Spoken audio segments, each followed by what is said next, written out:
20 years ago this weekend, parts of Los Angeles erupted in violence and bloodshed.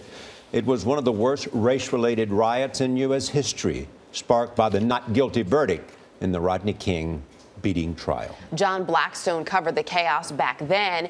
He says at one point the riots literally pitted brother against brother.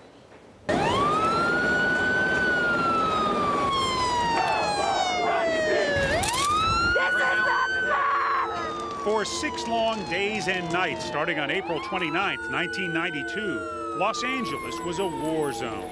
He's been shot. We need some help. He's been shot.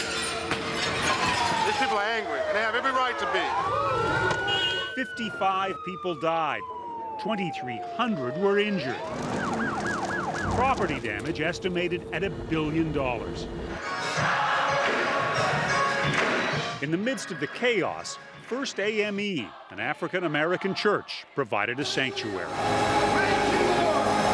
There was a sense of despair, of hopelessness, anger, and a perception that African-American life was not valued in this community. That despair and anger had roots in a grainy video shot almost a year earlier. White police officers brutally beating a black motorist, Rodney King. 2 weeks after the King beating, a surveillance video showed a Korean shop owner shooting and killing a 15-year-old black girl. The shop owner was set free without jail time.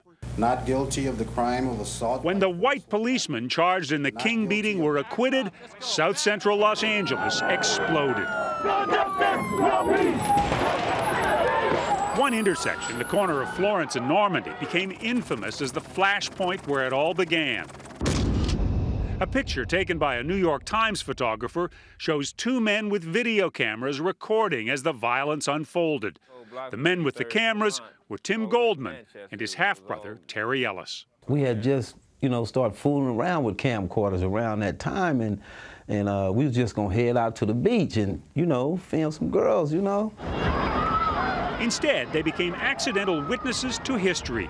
Their cameras were rolling as a local preacher prayed over one man severely beaten by the rioters. They captured the first brick being thrown into the window of truck driver Reginald Denny. Then Denny was pulled from his cab and beaten. Oh, look at that. Terrible. He suffered more than 90 skull fractures. Someone standing there taking a picture. All of a sudden, it was transformed into a war zone. That's what it looked like to me.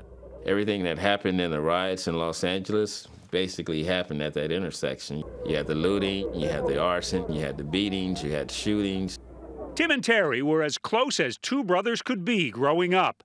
But then Tim went into the Air Force and Terry went into prison, serving 2.5 years for drug offenses.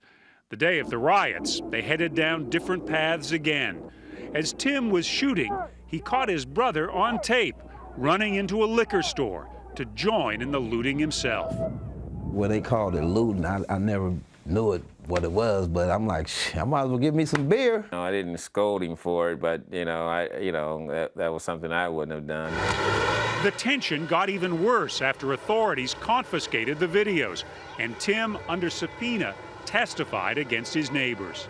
I worried about the safety of my family. There were threats, and I know that what I did was surrendering the tapes or even taping the tapes was the cause of the threats.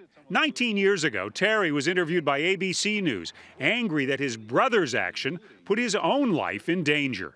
People were sitting out in front of the house with guns, waiting for me and my brother. I didn't like that. Tim fled L.A. for Florida, where he's lived ever since. The two had never returned together to the corner of Florence and Normandy until we asked them to meet there this week. This is the first time that I've been back in this intersection together in 20 years. Tim is happy he can return to a neighborhood and a brother changed enough to welcome him back. I felt really good today coming back and even going on the street I grew up on, and all the friends that I've known 40 years, were coming out greeting me. Terry says he barely recognizes the man he was 20 years ago.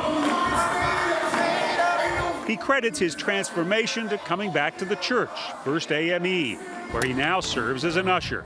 Today, he's able to see a brighter future for himself and his family. One of his daughters, the little girl in purple, sings in the youth choir. Another just won a full scholarship to USC and hopes to be a judge.